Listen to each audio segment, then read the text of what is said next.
Hey guys, welcome back. Today we're going to do Crossfire and Rainbow #1 by Eclipse Comics. I'm not familiar with these two. I only know that they are part of the DN Agents. Although I do not know DN Agent, well, I know the name. I know a couple of, who they are. I mean, a couple of characters, but that's it. I have absolutely zero knowledge about who they are, what the backgrounds is. So, and this comic is a little bit, well, not to say weird, but it's different because this is more like a crime drama with with a lot of love angles, etc. So it feels like a movie sometimes.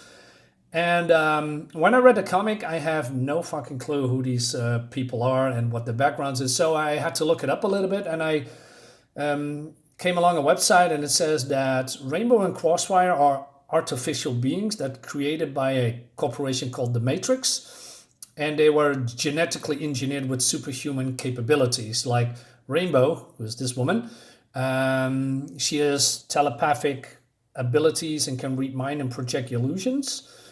And the Crossfire is called Endicott, is some kind of a, I don't know, James Bond guy with a special suit that then allowed him to fly and do some investigative work in his line of duty. And it seems that Jay was badly injured, and that well, the latest story implies that he was clinically dead, but he was saved by Rainbow because of some kind of a blood infusion. But her blood is not really blood somehow. So yeah, there's a lot of questions, but I don't know. Like I said, the background. So yeah, so I was reading it, and I thought to myself, okay, I'm missing a lot of information here. So let's dive in and see where this is going, right? So the art is, by the way, is by Dan Spiegle and Mark Evanier. I probably butchered that. I'm not entirely sure. But the art, I think it's really cool. I really love the art. And it seems that Crossfire and Rainbow has some kind of emotional connection with each other. But Rainbow is in the late teens, and she has not known much about the outside world and when it comes to emotions, etc. So it seems that she is living together temporarily or permanently. Again, not sure. I don't know if they have a relationship with each other, but there's something going on with them. And so Jay says, "Hey, let's go to bed," but she hesitates because she doesn't want to sleep in his bed for reasons. And he says, "Well, okay, I know what you're going through." And she says, "Well, I'm going to sleep on bed of in the on the couch." So that's what's going to happen. But there's also people watching him, and I believe it's the FBI or the cops, because they think that Jay is a criminal or something. Like I said, I'm missing a lot of information here, but they are watching him. So they are guessing that when Rainbow is by this guy, that they're figuring out that he is Crossfire. So his identity is still a secret. So moving on a little bit, it seems also that when they near each other, Rainbow has let's say Jay has a calming effect on Rainbow. She sleeps like a rose. But vice versa, Jay has nightmares. And then then things are starting to go weird because he is dreaming. Well, let's say there's a demon coming in his dreams, and I'm not sure if that's his personal demons or that is actually a real character that is haunting him, because this demon takes him on a journey through his teens, and that when he started to date women and how that all went wrong, because it seems that Jay realizes later that his past relationships has been damaged by his lack of communication, and that he was insecure, and that he has a very bad self-image about himself. So there's a lot of women in this comic that he is attracted to, but never had the guts to say anything to them. like that he liked them, that he's in love with them, and also that the women, those fictional women, because it's just a dream, haunting him. Hey, why didn't you ask me out? Why we could have been a couple, and he feels bad about that. But there's also a little bit weird dialogue. For instance, so it seems that this little girl was his first girlfriend, and she says, I don't want to play doctor anymore. I want to play color forms. So, and later when he's sad, becoming, I don't know, it's in 1961, by the way, when he's growing older, he sees this little girl, and his friend says, hey, girls are stupid. My brother actually likes to go places with them and kiss them and stuff. So yeah, it's a little bit weird, but what I like about this is that it explores real life problems when it comes to dating with boys and girls dating boys and girls. The insecurities, the problems that goes with them. I think it's a very mature way of storytelling, although weird, because you see this is a demon, and they are going through different kind of relationships. But then later, Rainbow wakes up, and she senses something wrong, and then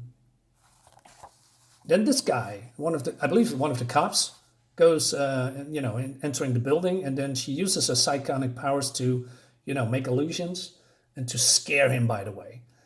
And the demon is still taunting him for reasons I'm not very sure why he's doing that. Maybe just realizing that he's a bad guy, or that he needs to change, because he keeps smiling and showing all these girls.